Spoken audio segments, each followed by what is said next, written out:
തൊടുപുഴ സാഹിത്യവേദിയുടെ 24ാം വാർഷികാഘോഷം സംഘടിപ്പിച്ചു. തൊടുപുഴ പെൻഷൻ ഭവൻ ഹാളിൽ നടന്ന വാർഷികാഘോഷ സമ്മേളനം എഴുത്തുകാരനും സഞ്ചാരിയും പ്രഭാഷകനുമായ CA ശശിധരൻ നായർ ഉദ്ഘാടനം ചെയ്തു. തൊടുപുഴ സാഹിത്യവേദി 24ാം വാർഷികാഘോഷം തൊടുപുഴ പെൻഷൻ ഭവൻ ഹാളിൽ നടന്നു. വാർഷികാഘോഷ സമ്മേളനം എഴുത്തുകാരനും സഞ്ചാരിയും പ്രഭാഷകനുമായ CA ശശിധരൻ നായർ ഉദ്ഘാടനം ചെയ്തു. അതിന്റെ പ്രവർത്തനങ്ങളുമായിട്ട് മുന്നോട്ട് പോകുക എന്ന് പറയുന്നത് തന്നെ സത്യത്തിൽ ഒരു വലിയ കാര്യമാണ്. പല സംഘടനകളും തുടങ്ങിയാല് കുറച്ചു നാളൊക്കെ പ്രവർത്തിക്കും, പിന്നെ അത് മറന്നു പോവുകയാണ്. അതിന്റെ പ്രവർത്തനങ്ങളൊക്കെ മങ്ങിപ്പിടിക്കും. അതിനെല്ലാം ഉപരിയായിട്ട് ഏതാണ്ട് 4 നൂറ്റാണ്ട് കാലത്തോളം ഒരു സംഘടന പ്രവർത്തിക്കുക എന്ന് പറയുന്നത് അതൊരു മഹാഭാഗ്യമാണ്. സത്യത്തിൽ അതിന്റെ പിന്നില് പ്രവർത്തിക്കുന്ന ആൾക്കാരുടെ ഇച്ഛാശക്തിയെയും കർമ്മശേഷിയെയും നമുക്ക് ആദരിക്കാതെ വയ്യ.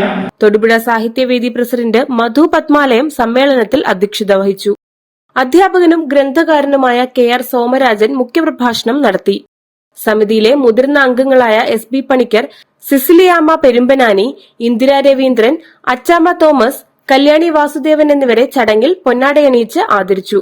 പരിപാടിയിൽ സാഹിത്യവേദി secretary N Balachandran, vice president Arathi Gopal, Mundamattam Radhakrishnan, Rajan Thekkumbhagam എന്നിവർ പ്രസംഗിച്ചു. News bureau, Thodupuzha. നാലിടത്ത് അന്വേഷിച്ചോളൂ, നിങ്ങളുടെ പഴയ ഗോൾഡിന് ഏറ്റവും ഉയർന്ന വില ജെയ്കോയിൽ തന്നെ. ജെയ്കോ നിങ്ങളുടെ ഓൾഡ് ഗോൾഡിന് ഏറ്റവും ഉയർന്ന വില നൽകുന്നു. നാലിടത്ത് അന്വേഷിച്ചോളൂ, നിങ്ങളുടെ ഓൾഡ് ഗോൾഡിന് ഏറ്റവും ഉയർന്ന വില ജെയ്കോയിൽ തന്നെ. സ്വർണം വിൽക്കുന്നതിന് മുൻപ് ജെയ്കോയിൽ ഒന്ന് അന്വേഷിച്ചോളൂ. ഏറ്റവും ഉയർന്ന വില ജെയ്കോയിൽ തന്നെ. ജെയ്കോ ജുവൽസ്, തൊടുപുഴ.